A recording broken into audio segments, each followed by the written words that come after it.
U.S. Navy Admiral William McRaven served for nearly 4 decades in a highly decorated career, from Navy SEAL to commander of the Joint Special Operations Command. Since then, he's been a chancellor of a major university system at the University of Texas, a professor at their LBJ school, and a best-selling author. And while history holds a place for him as the man behind the high-stakes raid that brought Osama bin Laden to justice, McRaven is also widely known for his 2014 speech, Make Your Bed, which went viral. Many of his speeches are collected in his new book called Duty, Honor, Country, and Life. And he joins us now. Admiral, welcome to the News Hour. It's great to be with you. Thanks. Thanks for being here. I do want to lean into your expertise while we have you and ask you about this ongoing war in Iran, because we've heard President Trump predict the war would be over soon, a matter of days, a matter of weeks. Just yesterday, he said, "Don't rush me," when he was asked about a timeline. How long do you think this war is going to continue? You know, right now, I think it depends on how long we want to continue to enforce the blockade. The problem we have right now is the Iranians don't really want to come to the negotiating table until we lift the blockade.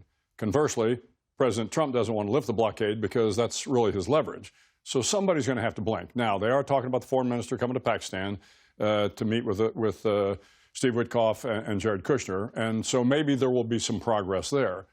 But at the end of the day, the president has to get to a point, what I think is a strategic point, where the straits are opened back in and he somehow gets the Iranians to agree not to enrich the uranium beyond a certain point.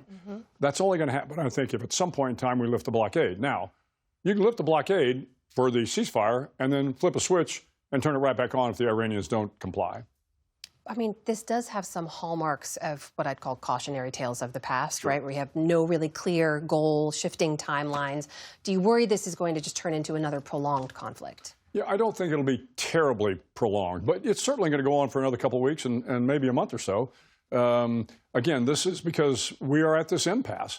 And I know what will happen at the negotiations. We will say, these are the things we want done, and the Iranians will say, no, we don't agree to that. If you look at the JCPOA, it took 18 months to negotiate the JCPOA, the nuclear plan under the Obama administration, and that was people that were professional negotiators. So this idea that somehow with a couple of meetings between a representative from Iran and a couple of representatives from the U.S., that somehow we're going to magically kind of come to an agreement, I hope so. I mean, I hope that plays out. I hope they open the straits back up. I hope the Iranians kind of settle down a little bit. But hope is not a strategy. So, again, I think the president can use the blockade as a little bit of leverage to get what he needs. I want to ask you about this book, and the title specifically, because it comes from a quote from General MacArthur, the duty, honor, and country part. You added the word life, though. Tell me about that. Why? Well, in MacArthur's 1962 speech to West Point, he talks about duty, honor, country. And if you haven't heard it, it's a fabulous speech. And he's 82 years old, so this is, he is an old man reflecting on his time really as a soldier. But he says, duty, honor, country. He says these three hallowed words are what you ought to be, what you can be, and what you will be. And he says they're rallying points to build courage when courage seems to fail, to regain faith when you lose faith, and to give you hope when hope is forlorn.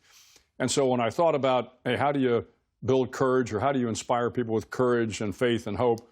But I realized there's a little bit of life as well. We not only want to talk about duty, honor, and country, but we all have lives to lead that kind of go beyond some of that. And it was important, I think, to add life because we ought to reflect duty, honor, country within our lives. You do write in the book this one line. You write, we're far from perfect as a nation, but our values are as close to perfect as any nation is going to come. It also seems like we're in a moment where some of those values are sort of up for debate, right? At least up for discussion. Who gets to be an American? What should be America's place in the world? Do we still have shared values in this country right now? Yeah, I think we do. I'm kind of the eternal optimist.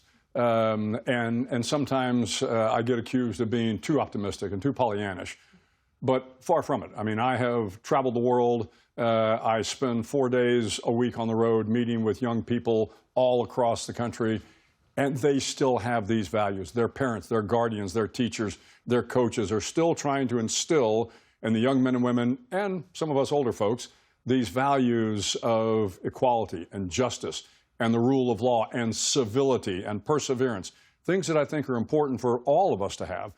At the end of the day, we as Americans, I think, still believe we want to be the good guys. I know every soldier, sailor, airman, Marine out there, everybody in the government service wants to be the good guys in the world. So while you see it coming from Washington, and if all you do is watch the 24-hour news cycle or you listen to one of the right or left side, you feel like we've lost our way. But when you speak with a lot of the other people in the country, I think we're doing okay, actually.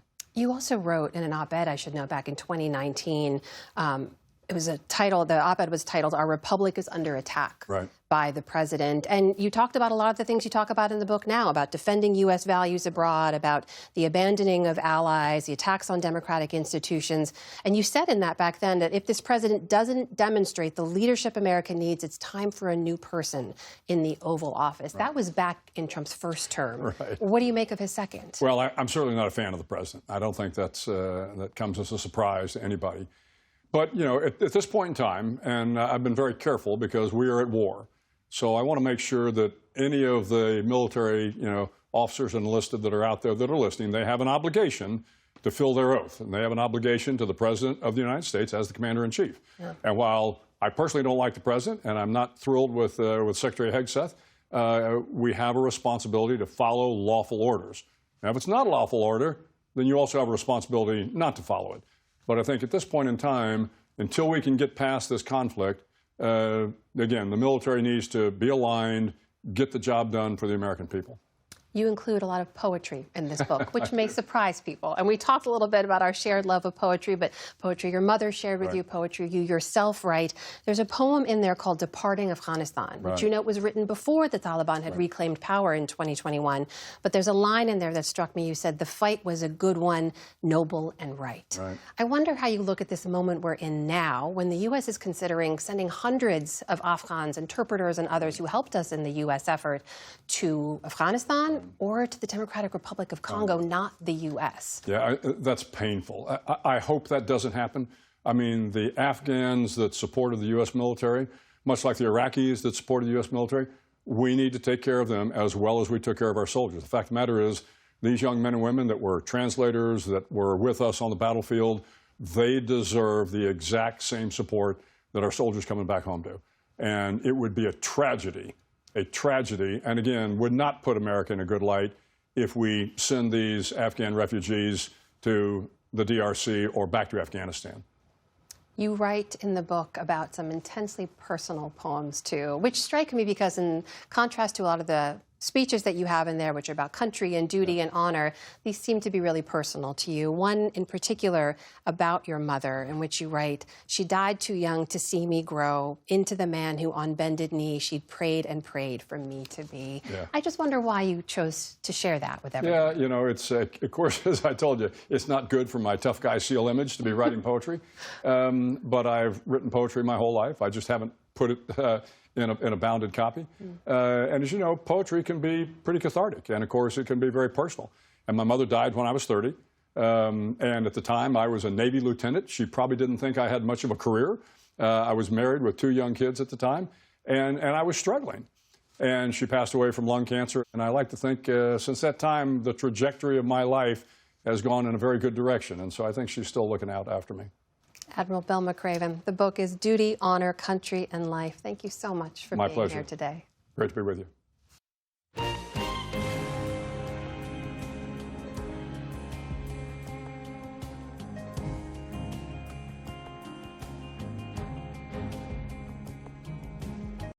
Support journalism you trust. Support PBS News.